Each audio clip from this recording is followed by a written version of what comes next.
प्रभु की खोज प्रारंभ कर दी, धन्य हो गया उसका जीवन। अब मुझे प्रभु चाहिए, क्योंकि जब तक तुम्हारे अंदर भूख नहीं होगी तो भजन नहीं होगी। जैसे लोग प्रश्न करते हैं, भजन में मेरा मन नहीं लगता। भजन में इसलिए मन नहीं लगता कि तुम्हें भगवान की भूख नहीं है, तुम्हें भगवत प्राप्ति की इच्छा नहीं है। नहीं, भजन हम आपसे सच्ची कहते हैं, भजन करना नहीं पड़ता।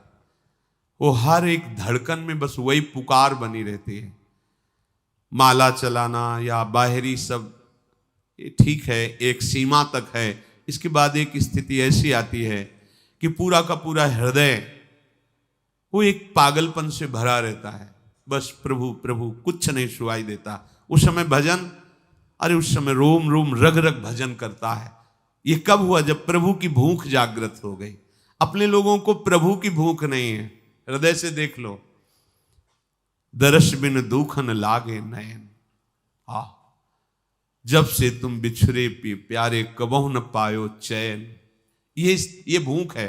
जैसे कई दिन का भूखा आदमी हो, आप उससे मीठी मीठी बातें करो, कोई स्वर्ण आभूषण ऐसा, वो कहेगा पहले हमें भरपेट भोजन कराओ और फिर बात करो। या प्यासा हो तो ना हमें दर्शन की प्यास है, न भगवत प्राप्ति की भूख है, इसीलिए हम परेशान हैं। भजन होता नहीं, भोगों का चिंतन होता है। तो जिसके हृदय में खोज उत्पन्न हो गई, खोज किसकी? खोज तो सब कर रहे हैं, पर असत्य भोगों में सुख की खोज कर रहे हैं। सब कर रहे हैं, सब, चींटी से लेकर सब। चींटी भी अगर चल रही तो उद्देश्य है उसका, कोई दाना मिल जाए खाने के लिए। खोज तो सब कर रहे हैं, पर भोगों में सुख की खोज कर रहे हैं। कोई महान भाग्यशाली भोगों की तरफ पीठ करके भगवान की खोज में चला, कोई बिरला ही। इस मार्ग में चल भर तुम देव, लक्ष्य पे वो लक्ष्य खुद आपके पास आ जाएगा। आप पहुंच नहीं पाते, आप नहीं पहुंच सकते, आप नहीं पहुंच पाते। वो लक्ष्य खुद आपके पास आ जाता है। इसीलिए उनको करुणा वरुणालय कहा गया है।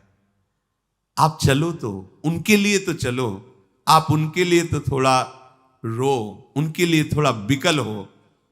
पर फिर प्रश्न आ जाता है, मैंने उनको देखा तो नहीं है। तो जब देखा नहीं, बात नहीं की है, तो फिर रोना कैसे आवे? इसीलिए कहते हैं नाम जप करो। अगर नाम जप है तो आप देख भी लोगे, बातचीत भी कर लोगे, मिल भी लोगे। तीनों बातें भगवान कपिल देव जी ने कहा है। वो मेरी मुख माधुरी का दर्शन करते हैं, मेरे से वार्तालाप करते हैं और मेरे साथ क्रीड़ा करते हैं, खेलते हैं। पर नाम जब, अगर नाम नहीं है तो रूप की पहचान नहीं हो सकती। सामने रूप है, ये कौन है? तो देख तो रहे हो कौन? नहीं नहीं, है कौन? बोले अच्छा अमुक है। नाम परिचय रूप का कराता है। और ये रूप अगाध प्रेम सिंधु है प्रियालाल का। हमें नाम मिल गया मतलब सब कुछ मिल गया, तिजोरी की चाबी मिल गई। भजन अनन्य मनसो, श्री भगवान कह रहे हैं अनन्य मन से मेरा भजन करे। अभी हमारा मन अन्य भावों में युक्त है, अनन्य नहीं हो रहा है। गुरुदेव की कृपा से, संतों के संग से धीरे धीरे अनन्यता आती है। जो अनन्य भयो ताको भाग कहा कहे। कुछ बातें ऐसी होती जो हम कहना चाहते हैं, फिर भी लगता है छुपा लो, मत कहो, नहीं तो ये लोग समझ नहीं पाएंगे। आपसे सच्ची कहते हैं, भगवत प्राप्ति कुछ करने से नहीं होती, सच्ची कहते हैं। पर फिर आप प्रमाद स्थिति में आ जाओगे, इसलिए वो बातें स्थितिवान ही समझ सकता है, कुछ करने से नहीं होती। भगवत प्राप्ति सहज है। बस जो जो कुछ तुमने अपना मान लिया उसको छोड़ दो, बस इसीलिए साधना कराई जा रही। नहीं, सच्ची कहते हैं, सच्ची कहते हैं। जो भी किया जा रहा है सब प्रकृति के अंतर्गत है और आदि अंत वाला है। आप देख लो, जो भी किया जा रहा है, क्या आदि अंत वाली क्रियाओं से अनंत को प्राप्त किया जा सकता है? क्या अनित्य शरीर की अनित्य क्रियाओं से नित्य तत्व को प्राप्त किया जा सकता है? नहीं। इसीलिए हम कह रहे हैं कि हम छुपा करके इसीलिए कि आप फिर कहोगे फिर ये करो ये करो ये करो, ऐसा आप आदेश करते हो क्योंकि आप असत धारणा से युक्त हो, असत क्रियाओं से युक्त हो, असत शरीर में अहम किए हो। नहीं तो जिस समय गुरु कृपा से बात हटती है तो सच्ची मानो रोम रोम भगवत स्वरूप है। अंतःकरण में केवल प्रियालाल स्फुरित हो रहे हैं। कोई संकल्प कोई विकल्प उस उपासक के रह ही नहीं जाता जिसकी शरणागति पक्की हो गई, अर्थात अहम समर्पित हो गया। अब वो कुछ ऐसा है कि शब्दों से उसको हम नहीं बता सकते, इसीलिए लगता है कि अगर कहीं हम उसको बताने की कोशिश की तो ये लोग प्रमाद न कर लें कि भाई कुछ करने से होता। अगर आप अभी कुछ नहीं करोगे तो असाधन करने लगोगे, पाप आचरण करने लगोगे, क्योंकि आपके मन की सामर्थ्य नहीं है कि वो बिना किए रुक जाए। और एक स्थिति ऐसी आती जैसे घड़ी का से ले चलो, जो जहां सुई वहीं ठप, सच्ची ऐसी। तब लगता है कि ये स्थिति तो केवल लाडली जी की कृपा से आई है, क्योंकि साधन से कभी वो नहीं देखा। वो यही हृदय ना, वो साधन से नहीं देखा, कभी नहीं देखा। वो प्रयास था, लेकिन जब वस्तु आई तो हमारे प्रयास से नहीं समझ में आई, कृपा से समझ में आई। इसलिए स्पष्ट कहते हैं किसी क्रिया से भगवत प्राप्ति नहीं है, क्रियाओं के संबंध त्याग से भगवत प्राप्ति है। पक्की बात, पर यह गूढ़ विषय है, इसलिए प्रमाद मत करना। जो कर रहे हो वही आपको क्रिया त्याग की स्थिति में ले जाएगा। पर स्थिति यह है भाई जी महाराज, आप जो बुलवा रहे हो बोल रहा हूं, जो करवा रहे हो कर रहा हूं, मैं देख रहा हूं कि मैं हूं नहीं, आप ही आप सच्ची। ऐसा ही है, ऐसा ही है। कोई भी त्रिभुवन में ऐसा असाधन नहीं जो भगवत प्राप्ति ना होने दे, और कोई भी त्रिभुवन में ऐसा साधन नहीं जो भगवत प्राप्ति करा सके। ये पहली है, ये पहली है। यदि आपने अपने आप को छोड़ दिया प्रभु के हवाले, छोड़ नहीं पाते। ये जो श्री भगवान के वचन है, भजन्त्य अनन्य मनुष्यो, इसका गूढ़ बात हम आपको बता रहे हैं। अपने को पूरा का पूरा प्रभु के हवाले छोड़ देना बड़ा मुश्किल, नहीं छोड़ पाओगे। देखो ना कहां छोड़ पा रहे हो। अब इसी में अभी कह देंगे तो तुम बैठ जाओगे कि न खाना है न पी। हमने कब कहा नहीं खाना? अपने को प्रभु के हवाले कर दो। आज से हमारे शरीर, हमारे मन, हमारे वचन, हमारी चेष्टा और मैं, इसके अधिकारी केवल प्रियाजू हैं। अब जैसा चाहो लाडली, वैसा हम देखेंगे, कहीं भी मैं नहीं हूं। अभ्यास करो इसका, क्योंकि अभी अभ्यास है मैं हूं, इसका अभ्यास करो। ये लाडली जू ने, ये लाडली जू ने करा, ये लाडली जू ने बोला, ये लाडली जू की इच्छा, ये लाडली जू के। तो आप कह सकते हो फिर पापाचरण। इस वृत्ति में पापाचरण होते ही नहीं, क्योंकि पापाचरण होते अहंकार वृत्ति में, देहाभिमान में। ये तो भगवत भाव है, इसमें पापाचरण कहां हो सकते हैं? अगर आपकी शरणागत नहीं, आप केवल बातें बना रहे हो तो होगा, पर झूठा खेले सांचा हो। आ जाओ इस बात, काहे को भार लिए हुए। प्रभु भी गीता जी में आपको इशारे से बता रहे हैं, तुम्हारा केवल एक काम है, अनन्यस चिंतयन्तो माम, बस। और अनन्य चिंतन माला को नहीं कहते, ध्यान रखना। यही अनन्य चिंतन हम किन के हैं, बस इतनी बात बैठ जाएगी तो भजन अपने आप। अब कुछ बातें कह रहे हैं कि हम कहना चाहते पर हमारे पास शब्द नहीं है, ये श्वास हम नहीं ले रहे हैं, ऐसे ही भजन हो रहा है पक्का। ये पलक हम जैसे नहीं झपक, ऐसे ही भजन हो रहा है। ऐसी दिव्यता आ रही है, दिव्य भाव पद का, दिव्य चिंतन पद कहीं नहीं, बिल्कुल नहीं है। कोई करता नहीं है, कहीं नहीं है। और आपको क्या बताएं, उठते बैठते चलते फिरते, तब बार बार बस इसी बात का रोना आता है कि अगर आप ना हाथ पकड़ती तो मैं कभी समझ ही नहीं पाता ये क्या है, कभी नहीं समझ पाता। वो एक अहंकार साधना का मैं, जितेंद्री मैं, महात्मा मैं, ये कुछ मैं नहीं। ये मैं समर्पित हो जाए, फिर जो आनंद की वर्षा होती है वो, इसमें तो कुछ बताने का सामर्थ्य ही नहीं। बस इतना समझ पा रहे हैं कि अगर आप ऐसे हो जाएं। शरणानंद जी ने अपने जो दिव्य ज्ञान का प्रादुर्भाव हुआ, उसकी मूल धरा का उन्होंने वर्णन किया कि वो आगरा जा रहे थे, नेत्र बाह्य नहीं थे, आंतरिक ज्ञान संपन्न महापुरुष। वो डंडा लेके, तो उनको पता नहीं चला, वो कगार पे ऐसी वो फटी और गिर गई यमुना जी में। अब डंडा भी गिरने पर अब आंख बाहर की हो तो पता चले ना किनारा किधर है। अब कुछ पता नहीं चले किधर हाथ पैर मारे, आंख हो तो ये किनारा इधर की तरफ। तो उनके मन में आया कि अब तो श्री भगवान ही केवल रक्षा कर सकते हैं। हे भगवान, मैं आपकी शरण में हृदय से।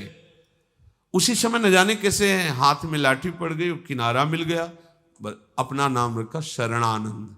और दिव्य ज्ञान संपन्न महापुरुष पूज्य श्री स्वामी राम सुखदास जी उनकी बातें कहकर बहुत सपोर्ट करते थे कि वाह क्या दिव्य ज्ञान। ये दिव्य ज्ञान पढ़ने से नहीं आया, ये दिव्य स्थिति पढ़ने लिखने से करने से नहीं आई। छोड़ दिया, लाठी का सहारा भी छोड़ दिया, हाथ पैर मारना भी छोड़ दिया। अब जो हो, अब हमें दिखाई नहीं दे रहा किधर हाथ पैर मारे, किधर जाएं।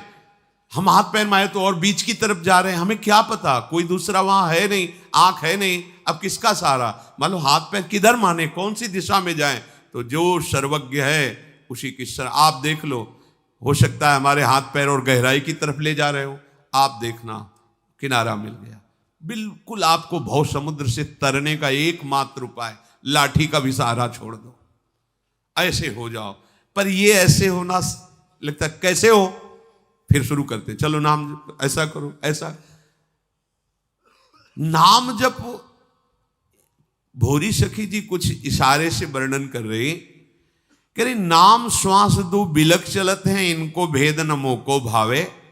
श्वासा ही नाम, नाम ही श्वासा, नाम श्वास को भेद मिटाए। ये बात यहां आती है, रोम रोम और रग रग बोले तब कछु स्वाद नाम। आपसे सच्ची कहते हैं कि श्री जी के सहारे हो जाओ, क्योंकि ऐसा अन्न नहीं है इस समय, ऐसा संयोग नहीं है, ऐसा वायुमंडल नहीं है कि हम प्रियालाल की अनन्यता धारण करके भजन में डूब जाएं। एक उपाय है, किसी अन्न की, किसी संग की, किसी भी प्रभाव की ताकत नहीं कि प्रियाजू की कृपा दृष्टि से हमें दूर ले जाए। ये हम आपको बता रहे हैं। अगर आप इन सब बाह्य बातों को गौर करके मुख्य बात हमारी महारानी जू का आश्रय ले लो। लालजू का इसलिए नहीं कहते कि लालजू की कृपा से ही तुम यहां तक आए हो, और लालजू की कृपा तुम्हें प्रियाजू के चरणों की शरणागति देने का मार्ग दिया है। रसघन मोहन मूर्तिम विचित्र केलि महोत्सवोल्लसितम, राधा चरण विलोडित रुचिर शिखंडम हरिम बंदे। जैसे मां कोई भी कार्य कर रही हो, एक दृष्टि उसकी अपने बच्चे पे रहती है, ऐसे अनंत माताओं का जो प्यार है वो हमारे श्री कृष्ण के वात्सल्य समुद्र के एक अंश से है। और ऐसे श्री कृष्ण जिनके प्रेम में बिक चुके हैं वो हमारी लाडली जू। हम तुम्हें कैसे बताएं कि लाडली जू कितना प्यार करती हैं, हम सबको प्यार करती हैं। आप देखो, पीछे से जीवन को देखो और यहां तक देखो जहां बैठे हो। आप क्या किए हो जो यहां तक आ चुके हो, क्या किए हो? केवल कृपा दिखाई दे रही। आगे भी ऐसे ही बस चले जाओ, डूब जाओगे। हाथ पैर मारोगे तो डूबोगे नहीं, ऐसे ही चल, राधा राधा। अगर आप चलोगे, धीरे धीरे चलो, कोई परिस्थिति देंगी कृपा से, तब ऐसे हो जाओगे। अब ये अहंकारी जीव सही ढंग से ऐसे नहीं हो रहा, परिस्थिति आती है, कृपा की परिस्थिति आती है। कई बार हमने कहा है कि बलिहारी है इस किडनी रोग की जिसने शरणागत कर दिया। शरणागत तो बचपन ही से थे, पर वो शरणागति कहने मात्र की थी, साधन में निष्ठा थी, वो बात नहीं थी। जब ये रिपोर्ट आई कि किडनी फेल, ये क्या होता है किडनी? ये शरीर का वो अंग होता है जिससे मर जाता है। तो कितने दिनों मर जाएंगे? अब हमें तो ज्ञान ही नहीं था। अब त्यारा उससे गंगा किनारे, तो हमको पता थोड़ी था अंग कौन होता है, क्या, ये हमें नहीं पता था। कभी भी मर सकते हो, ये बढ़िया बात उनके मुख से निकली। ये बात हमारे लिए गुरु मंत्र का काम किया। डॉक्टर, कभी भी मर सकते हो, शास्त्र भी कहता कभी भी मर सकते हो। अब हमारे दिमाग में बैठ गया, अब क्या? वो काशी का कार्य तो जो महादेव जी ने करा लिया वो हो गया, लेकिन वृंदावन का कार्य तो अधूरा रह गया। अभी वो बात तो नहीं बनी जिसके बनने के बाद हम हाथ उठा के कह सकें कि अब कृत्य भयो में। बस वो जो आर्त भाव हृदय का आया, कोई पानी देने वाला नहीं, कोई सहयोगी नहीं, कोई भोजन व्यवस्था नहीं, वास का ठिकाना नहीं, रोग का भयंकर रूप कोई नहीं। अब साधन का भी अहंकार गया कि अब हम पद्मासन लगा के बैठ सकें, कई घंटे मंत्र जप सकें। अब तो बस जो अंदर से एक अव्यवस्थित भाव आया, व्यवस्थित नहीं अव्यवस्थित, और लगा अब तो केवल कृपा ही हमारा निस्तार कर सकती है। अचल विहार में थे, बस वो जो रोना एकांत में शुरू हुआ आर्त भाव से कि प्रभु बचपन से आपके चरणों में निकले, अब यहां जो लाए, अभी तो पढ़ाई ही शुरू हुई, अभी तो समझ ही नहीं पा रहे हम। वो जो शरणागति हुई, बस तो हम कहते हैं कि अगर आप शरणागति को भाव रखोगे तो प्रिया जो व्यवस्था कर देंगी शरणागति की, शरणागति की व्यवस्था है। हाँ, असमर्थता, असरण हुए बिना शरणागति नहीं होती। असमर्थता असरण यही करते हैं। वैसे हैं हम सब असमर्थ, लेकिन अहंकार के कारण लगता है हम किस बात के असमर्थ है। श्री भगवान कह रहे हैं कि जो अनन्य भाव से मेरा भजन मेरे लिए, खास बात समझो, प्रभु का भजन भोगों के लिए तो प्रभु हो गए, साधन और साध्य हो गए भोग। प्रभु का भजन रुपए के लिए, प्रतिष्ठा के लिए, ये बात नहीं बनेगी। आप समझो, प्रभु का भजन भोगों के लिए, प्रभु का भजन प्रतिष्ठा के लिए, प्रभु का भजन रुपए पैसे के लिए। प्रभु के जन हो, मान गए, भगत हो। भगवान ने भी कहा है कि अर्थार्थी आर्त जिज्ञासु ज्ञानी। लेकिन ये जो प्रेम रस प्राप्त करके प्रभु के आनंद में डूबना है, वो ये सब बहुत नीचे की बातें हैं। प्रभु का हो के प्रभु का भजन केवल प्रभु के लिए करना, शब्द याद कर लो, यह है बहुत जल्दी भगवत प्राप्ति का उपाय। प्रभु का हो के प्रभु का भजन केवल प्रभु के लिए करना। अब आप देख लो, प्रभु का भजन तो हो रहा है, संसार के हो के संसार के भोगों के लिए प्रभु का भजन करना। करोड़ों में प्रायः इसी पंक्ति में मिलेंगे, कोई एक दो ऐसे अंगुलियों में गिने जा सकते हैं जो भजन करने वालों में भी प्रभु का होके प्रभु का भजन केवल प्रभु के लिए करना, प्रभु प्रेम प्राप्ति के लिए करना। अनन्य मन वाला अर्थात मन से भी अन्य कोई आश्रय नहीं, अन्य कोई चाह नहीं, अन्य कोई सहारा नहीं, अन्य कोई भरोसा नहीं, अन्य किसी में आकर्षण नहीं, अन्य किसी से भय नहीं। एक भगवान दास नाम के परम भक्त थे, तो आगरे में उस समय बादशाह आया हुआ था जहांगीर।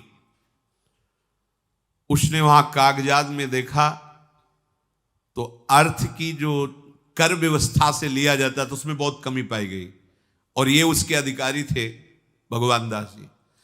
ये कंठी तिलक माला धारण करके नाम जप करते हो, जो कंठी तिलक धारण करके सामने से निकलता उसकी चुंगी नहीं लेते, कर नहीं लेते। तो म्लेच्छों की बाहुल्यता होने के कारण उस रास्ते से जो निकलता, चाहे वो म्लेच्छ कोई भी हो, तिलक कंठ, क्योंकि कर नहीं लगेगा, उसके बाद भले मिटार दो, जो तिलक लगा के आएगा उससे वो कर नहीं लेते थे। राज सैनिकों के साथ रहते और जहां देखते कंठी तिलक माला, नमस्कार जाइए। तो उस रास्ते में प्रसिद्ध हो गया था कि अगर यहां कर नहीं देना है तो बस फटाक से ऐसे तिलक लगाओ और कंठी पहन लो, बाद में भले उतार देना। और वहां कर ही नहीं पहुंचता, तो जहांगीर ने इनको बुलाया, क्या बात है, यहां कर की व्यवस्था बिल्कुल टूटती जा रही, तुम कर। तो उन्होंने कहा कि आपको पता ही चला होगा हमारी बात को। बोले हाँ पता चला, जो कंठी तिलक धारण करते हैं आप उनसे कर नहीं लेते। बोले हाँ नहीं ले सकते, क्यों, प्रभु के दास हैं, हमारा पूरा भाव है, तो इसलिए हम, बोले हम हुक्म करते हैं कि पूरे माथुर मंडल में कहीं भी कोई कंठी तिलक धारण करेगा तो हम उसको भयानक दंड देंगे, सर काट देंगे। ऐलान कर दिया जहांगीर, जैसे अकबर ने ऐलान किया था आगरे में मधुकर शाह तिलक लगा के। दूसरे दिन ये द्वादश तिलक कंठी धारण किए हुए पहुंचे। जहांगीर ने कहा कि तुमने हमारी आज्ञा का उल्लंघन किया। बोले नहीं, आपकी बहुत छोटी आज्ञा की नहीं लगाना है। तो ये कोई रुचि की आज्ञा की बात थोड़ी है, तो जीवन है हमारा। और आप एक मुल्क के बादशाह में अनंत ब्रह्मांडों के बादशाह का दासत्व स्वीकार किए हूं, और मैं बचने के लिए नहीं आया हूं, मैं मरने के लिए आया हूं। क्योंकि हमारे शास्त्रों में वर्णन है, माथे पे तिलक है, गले में कंठी है, मुख में हरिनाम है, और फिर मृत्यु हो जाए तो साक्षात भगवान से मिलता है। तो मैं मिलने की तैयारी में आया हूं। ये नहीं मिट सकता, ये नहीं हट सकता, ये गला झुका हुआ है, अभी काट दीजिए। जहांगीर बहुत प्रसन्न हुआ। तुम अपनी इतनी इष्ट निष्ठा से युक्त हो, जाओ, तुम्हें क्या चाहिए? तो बोले आज से अपनी ये बादशाही के अंतर्गत जो हमें शासन में रखते हो, हमें मुक्त कर दो। मैं वृंदावन मथुरा में विरक्त होकर भजन करना चाहता हूं। बोले जब तुम्हें जो सुविधा चाहिए लीजिए, भजन कीजिए। अपनी ऐसी आराध्य देव की प्रति निष्ठा हो कि किसी से भयभीत भी नहीं होना चाहिए। भय के अवसर आने पर हम प्रभु के, अगर प्रभु का विधान है कि हमारी मृत्यु हो जाए तो अच्छा है ना, अभी जाके अपने प्रभु से मिलेंगे जाके प्रगट में। अब क्या भय है? किसी के भय से नाम छोड़ दें, किसी के भय से कंठी तिलक उतार दें, ये व्यवहारिक की बातें हैं। अन्य मन वाला नहीं, अन्य भरोसा नहीं, अन्य सहारा नहीं, अन्य आकर्षण नहीं। तो जो अनन्य भाव से प्रभु में होते हैं उनको भजन करना ही नहीं पड़ता। अब स्फुरित होगा तो क्या होगा? जब किसी का सहारा नहीं, किसी का भरोसा नहीं, किसी का भाव नहीं, तो चलेगा क्या? यही हम पूछते हैं। जैसे कभी कोई कहाँ भजन हो रहा है, नहीं तो हो क्या रहा है? मतलब किसका चिंतन? न लड़का है, ना बच्चा है, ना परिवार है, ना कोई कार्य है तुम्हारे पास, विरक्त भेद। अब तुम्हारा चिंतन क्या हो रहा है? हाँ, तो ये पागलों जैसा समय बर्बाद नहीं करना चाहिए। एक हृदय की धड़कन के साथ नाम जुड़ जाना चाहिए। जब नाम और श्वास एक हो जाते हैं, तब आगे की पंक्ति में भूरी सखी जी कहती, रोम रोम रग रग। सच्ची सच्ची। ऐसे कान रख करके बाजू पे आप लेटो, बिल्कुल मत जपना। और यदि प्रियाजू के अनन्य शरणागत हो, देखो क्या सुनाई दे रहा है। देखना, आपको कान की गूंज में मंत्र सुनाई देगा, नाम सुनाई दे। जैसे से कान बंद करो तो साय नहीं होता संसारिकता में, ऐसे उसमें मंत्र चलता नजर आएगा। अजपा जाप स्वाभाविक प्रारंभ हो जाता है, जपना नहीं पड़ता। पर इसके लिए खास बात है अन्य संबंध त्याग। अन्य संबंध ये मायाकृत है, इसलिए त्यागने में कोई श्रम नहीं। आप उन्हें सत्य माने हुए इसीलिए त्याग नहीं पा रहे हैं। प्रभु का भजन किसी भी तरह से शुरू कर दो, लाभ नहीं, परम लाभ है, क्योंकि वो सत्य है।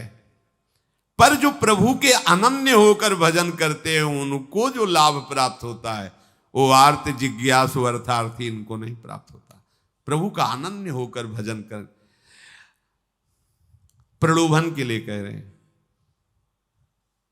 भजन करते करते चित्त को चुराने वाली ऐसी झांकियां आती हैं कि अगर आचार्य कृपा न हो तो हृदय गति रुक जाए। प्रियालाल की ऐसी कृपा होती है, ऐसी झांकियां आती है। वो अगर प्रभु आचार्य स्वरूप जो उनकी सामर्थ्य ना हो हृदय में, तो उस रूप को देखने की सामर्थ्य नहीं, हृदय फट जाए। हृदय की सामर्थ्य नहीं। जैसे 0 वाट में कोई बहुत बड़ी बिजली के जो तार उनका फक से एकदम नहीं हो जाएगा। जो 0 वाट का है उसे बहुत बड़े वाट वाली बिजली में तो वो फक से हो जाएगा। ऐसे ही ये 5 भौतिक शब्द स्पर्श रूप रस गंध का आनंद लेने वाला हृदय और हृदयेश्वर भगवान आनंद समुद्र रूप समुद्र ऐसे फट से हो जाए। इसीलिए मंत्र उपासना से परिपक्व हृदय में भगवान का रूप प्रकाशित। बोले भगवान दिखाई क्यों नहीं देते हैं? दिखाई देने के लिए जो आपको सामर्थ्य चाहिए वो गुरु ने दिया है। नाम मंत्र आप लगो, हृदय जब उस योग्य हो जाएगा तो आपको मांगना नहीं पड़ेगा और रूप अपने आप प्रकाशित हो जाता है। तो जो अनन्य होकर भजन करते हैं उनको जो लाभ प्राप्त होता है वो अन्य किसी भजन करने वाले को भी नहीं। देखो फिर कह रहे तुम जिस क्रिया से संबंध करते हो नित्य निरंतर संबंध नहीं रहता, ना कि नित्य निरंतर क्रिया होती है। तो उससे नित्य निरंतर अविनाशी की प्राप्ति कैसे हो जाएगी? इसलिए तुम्हें सबसे पहले अपने आप को प्रभु को समर्पित कर देना है। अखंड भजन तभी होता समर्पण से अलग हट करके नहीं होता, प्रभु में लीन होकर, प्रभु में तन्मय होकर, प्रभु में समर्पित होकर। जब तुम अपनी इंद्रियां मानोगे, अपना शरीर मानोगे, अपना मन बुद्धि मानोगे, तो तुमसे जो भी कार्य होगा वो व्यवहारिक होगा, लौकिक होगा, वैदिक होगा। ध्यान दीजिए, लेकिन अनन्य भजन नहीं होगा। ये गूढ़ बातें हैं, परमार्थ की गूढ़ बातें। और वो प्रभु की प्रसन्नता के लिए करोगे तो धीरे धीरे समर्पण होगा, फिर अनन्य भाव आएगा। लेकिन जिसने सीधे अपने आप को समर्पित करके, तो उससे उसी समय प्रभु प्रसन्न होने लगते हैं, अनन्य आश्रय से।